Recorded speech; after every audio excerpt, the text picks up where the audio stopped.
En este video vamos a hablar de algunos mitos muy repetidos y tratar de ponerlos en contexto, separando lo que es verdad de lo que es exageración. Es posible que ya tengas ideas muy arraigadas o que busques información que confirme lo que crees, pero si me acompañas hasta el final, quizás tu perspectiva cambie. Empecemos con un dato del año 2005. La Agencia Oficial de Argentina publicó un comunicado afirmando que con la llegada de los conquistadores comenzó un exterminio que acabó con 90 millones de habitantes del continente americano y destruyó su desarrollo cultural. Se hablaba del mayor genocidio de la historia. Frases parecidas las pronunció el expresidente de Venezuela, Hugo Chávez, quien aseguraba que de los 90 millones de nativos que había a finales del siglo XV, solo sobrevivieron 3 millones 2 siglos después. Chávez también promovió cambios simbólicos, como sustituir la celebración del descubrimiento por el Día de la Resistencia y derribar estatuas de Colón acusándolo de genocida. Pero, ¿qué significa realmente genocidio? Se trata de la eliminación sistemática y deliberada de un grupo humano por motivos de raza, etnia, religión, política o nacionalidad. Siguiendo esta definición, encajan hechos como la persecución de los armenios por el Imperio Otomano, la solución final de Hitler o el exterminio de los aborígenes de Tasmania por los colonos británicos. Si aplicamos esta definición, los españoles no cometieron un genocidio en América.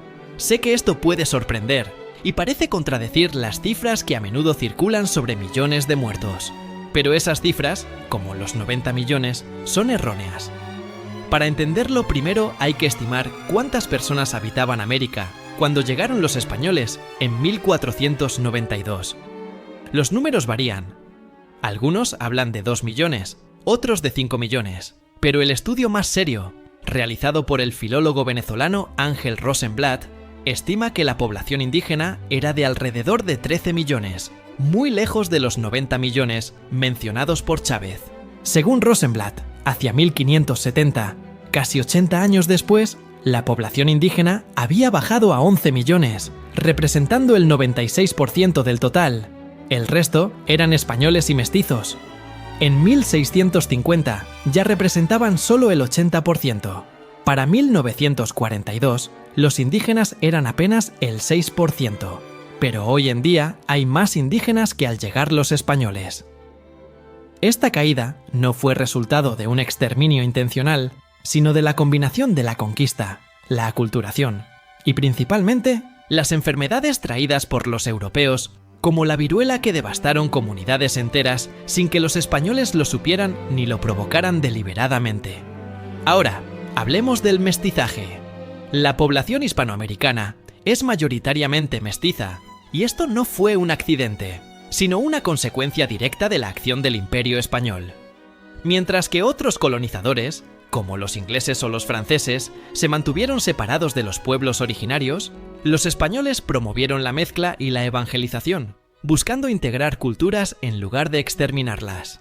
El objetivo de la corona española no era solo extraer recursos, sino transmitir su bagaje cultural, ganadería, agricultura, música, idioma, urbanismo, arte, tecnología, costumbres y celebraciones. Este mestizaje no fue solo biológico, sino también cultural. Basta mirar las fachadas barrocas de muchas iglesias coloniales, donde se mezclan motivos europeos con símbolos precolombinos, para ver cómo se dio un intercambio cultural enriquecedor. Como decía el filósofo Gustavo Bueno, el Imperio Español fue un imperio generador, a diferencia del inglés, que actuaba de manera depredadora. Según Pedro Insúa, discípulo de Bueno, la mayoría de los conquistadores tuvieron hijos mestizos, y la raza no era un impedimento para ascender socialmente. Nunca se ejerció violencia por motivos raciales, como señaló Gregorio Marañón. Sí hubo una disminución poblacional en algunas regiones, especialmente en las Antillas, durante los primeros años. ¿La causa? No fue la brutalidad española, aunque hubo abusos aislados, sino la viruela y otras enfermedades que los europeos trajeron consigo. Por ejemplo, entre 1518 y 1519, una epidemia de viruela en Santo Domingo acabó prácticamente con toda la población local. Para que exista un genocidio, la acción debe ser deliberada. Los españoles no tenían intención de eliminar sistemáticamente a los pueblos originarios. Al contrario, necesitaban mano de obra para el trabajo agrícola y minero. Las enfermedades fueron el factor decisivo en la alta mortalidad de esos primeros años. España, consciente de los riesgos y abusos, impulsó medidas de protección. La Real Expedición Filantrópica de la Vacuna, liderada por el médico Balmis a principios del siglo XIX, llevó la vacuna de la viruela a todos los rincones del imperio, transportando los virus vivos en niños huérfanos. El propio Edward Jenner, inventor de la vacuna, calificó esta expedición como un ejemplo único de filantropía. Las leyes españolas también protegieron a los indígenas. María Elvira Roca Barea señala que las únicas normas de protección legal para los pueblos originarios fueron las promulgadas por España. Por ejemplo, tras los primeros viajes de Colón, la reina Isabel autorizó que los indígenas vinieran a Castilla de manera voluntaria y prohibió la esclavitud.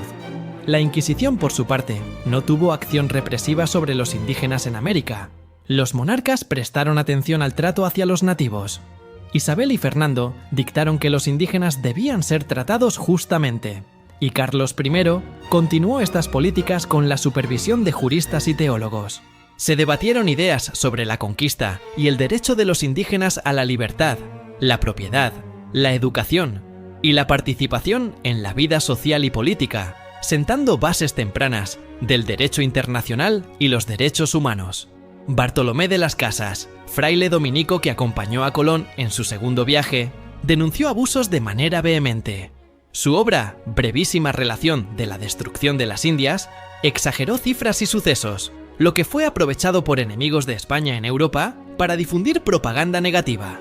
Sin embargo, la intención de las Casas era visibilizar injusticias y promover la protección de los indígenas. Hablemos ahora de la conquista de Tenochtitlán. Hernán Cortés llegó a la impresionante ciudad con 400 hombres y se encontró con un imperio que practicaba sacrificios humanos masivos. Según el obispo Zumárraga, solo en la capital se sacrificaban 20.000 personas al año. Arqueología y crónicas confirman que estas prácticas eran habituales en varios pueblos, no solo en los mexicas. Por ejemplo, los chichas, en lo que hoy es Venezuela y Colombia, también realizaban sacrificios rituales de niños. Estas realidades desmontan el mito del buen salvaje. Los pueblos precolombinos no vivían en una Arcadia feliz. Para los españoles, estas prácticas debieron ser un auténtico shock. Pero, ¿cómo pudo un pequeño grupo de conquistadores derrotar a un gran imperio? La clave estuvo en las alianzas con pueblos locales, como los tlaxcaltecas y los totonacas, que estaban sometidos al imperio mexica y veían en los españoles una oportunidad para liberarse. Cortés actuó como diplomático y estratega, y muchos nativos vieron en él a un libertador más que a un invasor. Comparando si los ingleses hubieran llegado primero, es probable que muchos de esos pueblos hubieran sido exterminados o desplazados, como ocurrió en Canadá y Estados Unidos. En cambio, los españoles integraron a los indígenas en su proyecto colonial, otorgándoles derechos y protegiendo sus tierras mediante legislación. En América del Sur, ciudades como México, Lima, Bogotá y La Habana estaban mejor desarrolladas en 1800 que muchas ciudades norteamericanas. La prosperidad de estas urbes hispanoamericanas declinó a partir de 1830, tras la independencia. El norte de Estados Unidos y Canadá nunca vivieron un imperio fuerte en sus territorios, y su riqueza se consolidó mucho después. España, tras el descubrimiento de América, fundó centenares de ciudades y estableció una compleja estructura administrativa que incluía virreinatos, gobernaciones, cabildos, caminos, puentes, iglesias, hospitales y universidades. Además, promovió un mestizaje cultural y biológico, creando un legado que aún hoy perdura y se conoce como hispanidad. Los abusos existieron, como en toda conquista, pero la corona intentó proteger a los indígenas mediante leyes y la supervisión de funcionarios, incluyendo investigaciones y castigos a los responsables de excesos. El empeño estaba en construir un legado sostenible, no en la aniquilación de la población local. Este legado mestizo y cultural sigue vivo, y es responsabilidad de todos cuidarlo. Mantener puentes, no muros, entre ambos lados del Atlántico nos hace más fuertes como pueblos hermanos. Finalmente, es importante hablar de la leyenda negra. Muchos textos exageraron los abusos cometidos por los españoles en América. Obras como La brevísima relación de la destrucción de las Indias de Bartolomé de las Casas multiplicaron cifras y dramatizaron sucesos.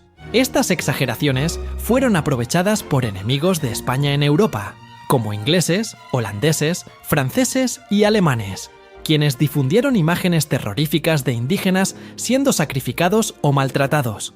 Sin embargo, es injusto juzgar a los conquistadores con la mentalidad actual.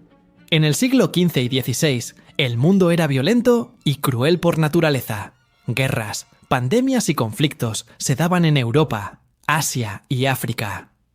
La llegada de los españoles a América fue solo un episodio más en un contexto global de violencia constante.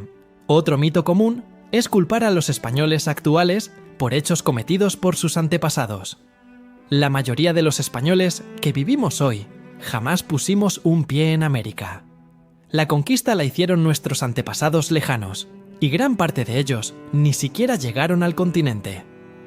Volviendo a la conquista, las ciudades hispanoamericanas estaban mucho más desarrolladas que muchas colonias inglesas. Por ejemplo, en 1800, Ciudad de México tenía 140.000 habitantes, Lima, Bogotá y La Habana superaban los 100.000, mientras que Filadelfia contaba con 28.000 y Boston con 17.000. Los españoles construyeron infraestructuras, instituciones y promovieron la cultura, mientras que los ingleses se enfocaron en explotar recursos sin integrarse con la población local. En resumen, los españoles en América no cometieron genocidio. Hubo abusos, como en cualquier proceso histórico, pero también esfuerzos reales por proteger a los indígenas, promover el mestizaje y crear un legado cultural. Este legado, llamado hispanidad, sigue vivo y merece ser conservado. Así que la próxima vez que escuches hablar de genocidio español en América, recuerda el contexto: enfermedades, alianzas indígenas, legislación protectora y un legado cultural que aún perdura. La historia no es un blanco o negro, es un mosaico de hechos complejos, decisiones humanas y consecuencias imprevistas.